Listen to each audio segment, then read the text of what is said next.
Mga ka-DIY, for today's video, samahan nyo akong gumawa ng car battery.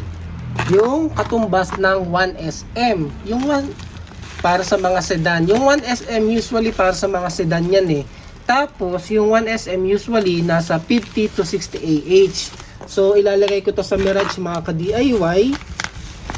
May nabili ako sa Shopee kay Power MR. Napakamura lang kasi 50 AH siya, 4 pieces, 3,500. And then nabili ko pa, may voucher, nasa 2,600 ko na lang siya nabili mga ka-DIY. So, kaya gusto ko siyang gamitin kasi nga mura. Bibili sana ako ng panibagong 1SM na battery. Try natin gawing live PO4 na lang, di ba? Ipakita ko pala muna yung presyo para makita nyo na 2,600 ko lang to nabili. So, ito siya.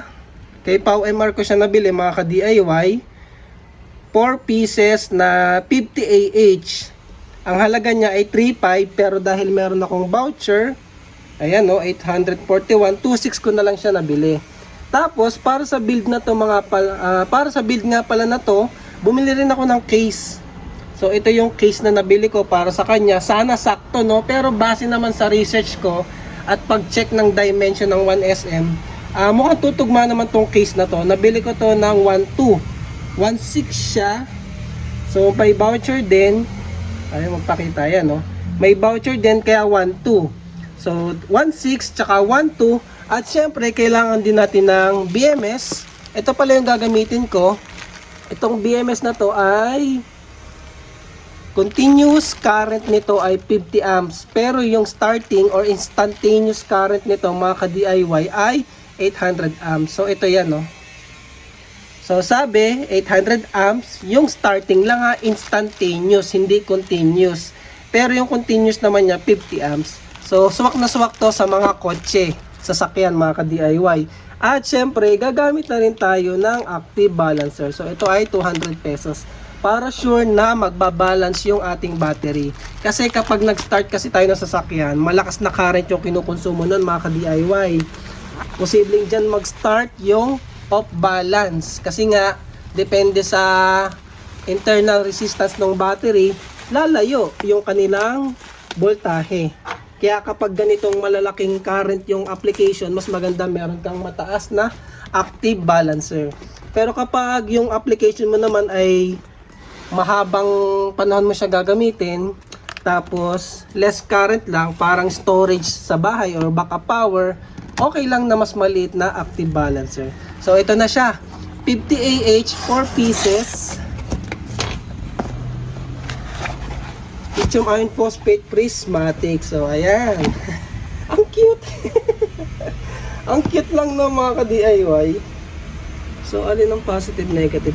Kaso may kasama bang tornilyo? Ayun, may kasama ng tornilyo tsaka bus bar.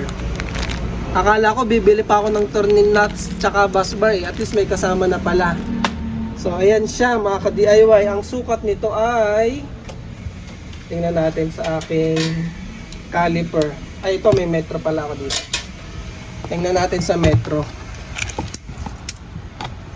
So ayan, nasa halos 6 inch siya mga ka-DIY, or 15 cm.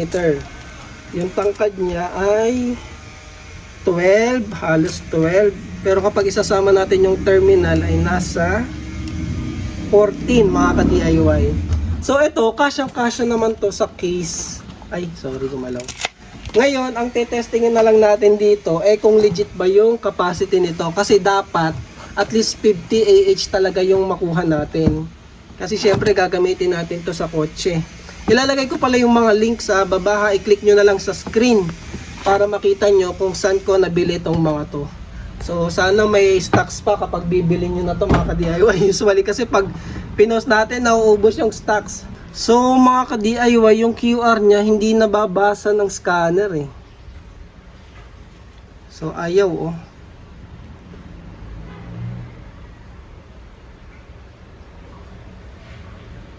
So ayun lang, hindi natin ma-check gamit yung QR. I-test na lang natin yung actual capacity niya para sigurado tayo na sulit yung ating binili. So i-check ko muna yung mga voltage mga ka-DIY.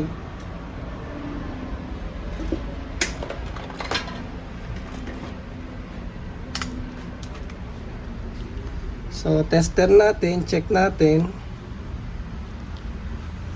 So, ito pala yung negative, no? Wala kasing nakalagay.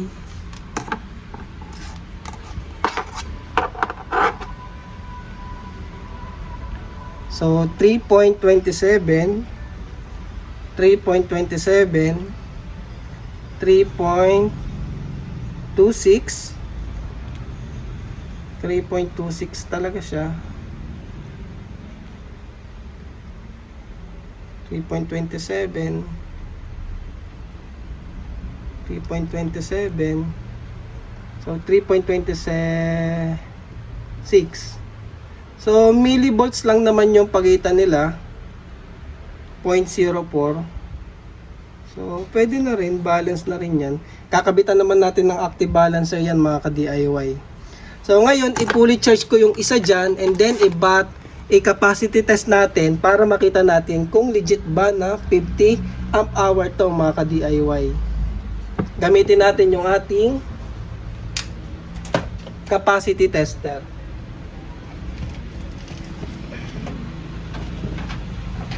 So gamitin natin ito mga ka-DIY, pero i-fully charge ko muna. So balikan ko kayo mga ka-DIY ha, i-charge ko muna yung ating battery. So mga ka-DIY, binuo ko na pala siya. Gumamit lang ako ng fiber tape tsaka Kapton tape. Ayan na siya.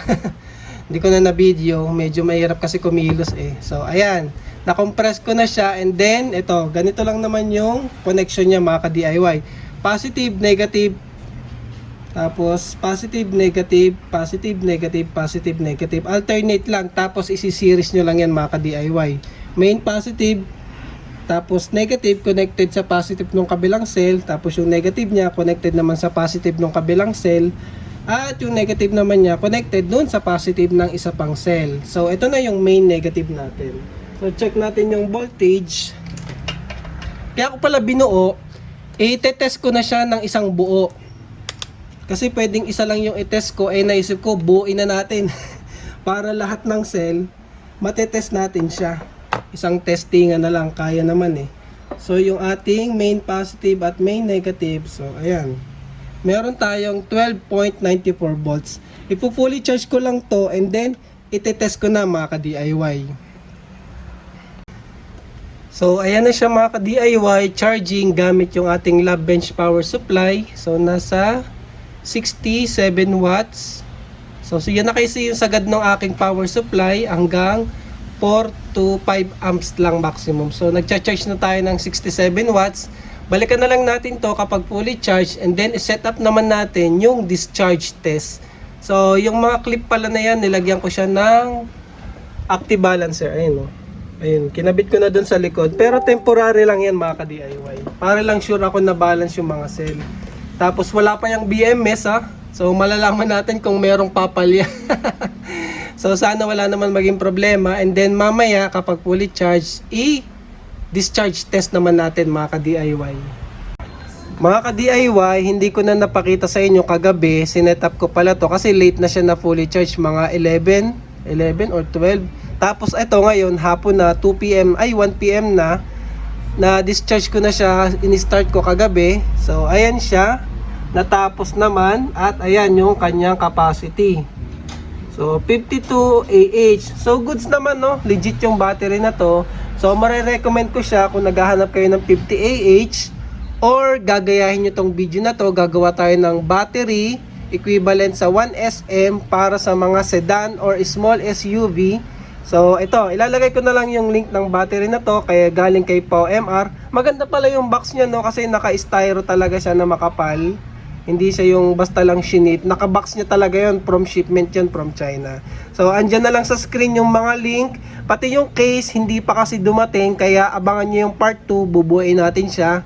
So abangan nyo na lang, ilalagay natin yan pag dumating na yung case ng battery, which is galing din ng China, Shopee. So nandyan din yung link sa baba, pwede nyo nang orderin para sabay-sabay nating buuin kaagad mga ka-DIY. So ayun lang, maraming salamat and thank you for watching.